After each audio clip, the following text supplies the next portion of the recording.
Total 4 Markava standby di depan tembok blue line tersebut. Disusul jam 2 Markava tersebut mulai melaksanakan pergerakan. Setelah itu Markava tersebut mulai mendekat ke arah kami, dan pukul sekitar 5 sore itu intensitas serangan semakin panas dan semakin tinggi. Kondisi mencekam, TNI perdamaian dikepung tank Israel dan AS di Gaza. Pada saat itu kami 2 personil yang melaksanakan dinas jaga di tugu pengamatan atau tower pengamatan 14. Pada tepatnya kami melaksanakan dinas jaga, itu sedang terjadi eskalasi yang meningkat. Kemudian pukul 9 pagi kami melihat atau memantau 2 pergerakan dari Markava yang keluar dari tembok yang pada saat itu sebelumnya sudah dijebol oleh dari Israel. Setelah 2 Markava tersebut keluar dari Israel, setelah itu pukul 1 siang kami terkena impact dari ledakan dari airstrike jarak 400.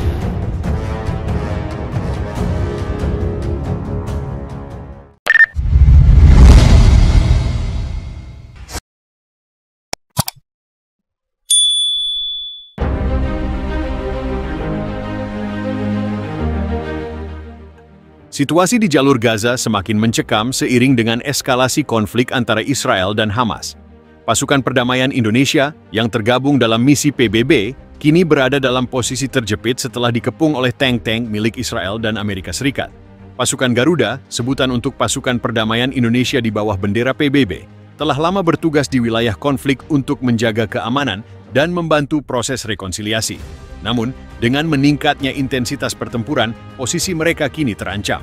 Beberapa laporan menyebutkan bahwa tank-tank Israel dan ACS telah mengepung markas pasukan perdamaian Indonesia di Gaza, membatasi pergerakan dan akses bantuan kemanusiaan. Situasi ini mempengaruhi upaya kemanusiaan yang selama ini dijalankan oleh pasukan perdamaian Indonesia. Rumah Sakit Indonesia, RS Indonesia, yang terletak di Gaza, misalnya, mengalami kesulitan dalam menyediakan layanan medis akibat pembatasan akses dan kekurangan pasokan. Selain itu, distribusi bantuan pangan dan obat-obatan menjadi terhambat, memperburuk kondisi warga sipil yang sudah terdesak akibat konflik. Indonesia melalui TNI telah berkomitmen untuk berkontribusi dalam misi perdamaian dunia. Misi di Gaza merupakan salah satu bentuk nyata dari komitmen tersebut. Namun, dengan kondisi yang semakin berbahaya, pemerintah Indonesia menghadapi dilema antara melanjutkan misi perdamaian atau menarik pasukan demi keselamatan mereka. Di tengah kondisi yang semakin mencekam, harapan akan perdamaian tetap ada. Dialog dan diplomasi menjadi kunci untuk mengakhiri konflik ini. Peran pasukan perdamaian, termasuk Indonesia, sangat penting dalam menciptakan stabilitas dan membantu proses rekonsiliasi di Gaza. Kita semua berharap agar situasi ini segera membaik dan pasukan perdamaian dapat melaksanakan tugasnya dengan aman, serta warga Gaza dapat hidup dalam damai dan sejahtera. Indonesia melalui TNI telah berkomitmen untuk berkontribusi dalam misi perdamaian dunia. Misi di Gaza merupakan salah satu bentuk nyata dari komitmen tersebut. Namun, dengan kondisi yang semakin berbahaya, pemerintah Indonesia menghadapi dilema antara melanjutkan misi perdamaian atau menarik pasukan demi keselamatan mereka. Pada Oktober 2024, 2 prajurit TNI yang tergabung dalam pasukan perdamaian PBB di Lebanon, UNIFIL, menjadi korban serangan tank Israel. Kedua prajurit tersebut mengalami luka ringan dan telah mendapatkan perawatan medis serta kembali ke kesatuan mereka. Pemerintah Indonesia mengecam keras serangan tersebut dan mendesak PBB untuk mengambil langkah konkret dalam melindungi pasukan perdamaian. Di tengah kondisi yang semakin mencekam, harapan akan perdamaian tetap ada. Dialog dan diplomasi menjadi kunci untuk mengakhiri konflik ini. Peran pasukan perdamaian, termasuk Indonesia, sangat penting dalam menciptakan stabilitas dan membantu proses rekonsiliasi di Gaza. Pasukan TNI yang tergabung dalam misi perdamaian PBB memiliki mandat untuk mengamankan wilayah rawan konflik, memberikan perlindungan terhadap warga sipil, serta mendukung jalannya distribusi bantuan kemanusiaan. Di Gaza, salah satu titik penugasan yang penuh risiko, TNI ditugaskan mendampingi operasi kemanusiaan, termasuk perlindungan terhadap Rumah Sakit Indonesia, RS Indonesia, yang dibangun oleh masyarakat Indonesia melalui sumbangan rakyat. Misi ini, sejak awal, telah diwarnai ketegangan tinggi. Namun situasi mulai memburuk drastis dalam beberapa bulan terakhir, ketika pasukan darat Israel mulai meningkatkan agresinya ke area-area yang sebelumnya dijaga netralitasnya oleh PBB. Laporan dari berbagai media dan sumber diplomatik menyebutkan bahwa pasukan perdamaian TNI yang ditempatkan dekat kompleks RS Indonesia kini tidak hanya terisolasi, namun juga dikepung oleh tank dan kendaraan lapis baja milik Israel. Tidak hanya itu, kehadiran militer AEOLS di beberapa titik logistik di wilayah Israel juga disebut mempersempit ruang gerak pasukan perdamaian.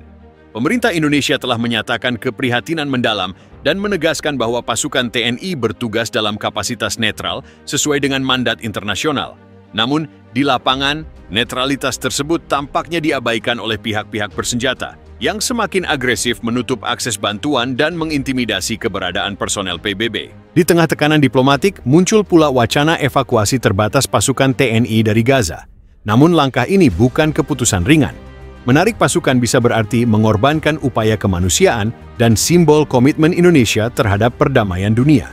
Panglima TNI dalam pernyataan pers mengatakan, pasukan Garuda tetap siaga, mereka berada di sana untuk misi mulia, tapi keselamatan mereka tetap menjadi prioritas utama. Eskalasi di Gaza tidak dapat dilepaskan dari kepentingan global. Keterlibatan Amerika Serikat secara militer di wilayah ini, baik secara langsung maupun lewat dukungan logistik dan intelijen kepada Israel, telah memperkeruh situasi. Banyak pengamat menilai bahwa kehadiran pasukan PBB, termasuk dari Indonesia, menjadi tidak dihormati oleh pihak-pihak yang memiliki kepentingan militer di kawasan. Analisis dari lembaga independen seperti International Crisis Group dan Amnesty International menyebut bahwa serangan terhadap zona netral PBB bisa dikategorikan sebagai pelanggaran berat hukum internasional. Hal ini semakin memperkuat argumen Indonesia untuk mengangkat isu tersebut di Mahkamah Internasional. Salah satu anggota pasukan perdamaian yang diwawancarai secara anonim melalui saluran radio menyatakan, "Kami di sini tetap semangat. Tugas kami adalah menjaga perdamaian. Tapi sekarang rasanya dunia lupa bahwa kami ada di garis depan dengan tangan kosong." Pernyataan ini menggambarkan kondisi psikologis para prajurit yang tetap berdiri tegar, namun mulai merasakan tekanan luar biasa akibat ketegangan yang tak kunjung reda. Dalam wawancara singkat yang berhasil dilakukan oleh salah satu koresponden internasional melalui sambungan radio militer terbatas, seorang prajurit TNI mengungkapkan kondisi mereka. "Kami bukan tentara tempur di sini. Kami adalah penjaga perdamaian. Tapi dunia seperti lupa. Kami hanya ingin aman dan melindungi warga sipil." Kisah ini menggambarkan betapa pasukan Indonesia bukan hanya menghadapi tekanan fisik, tapi juga beban moral dan psikologis dalam menjalankan mandat mereka di tengah kekacauan perang.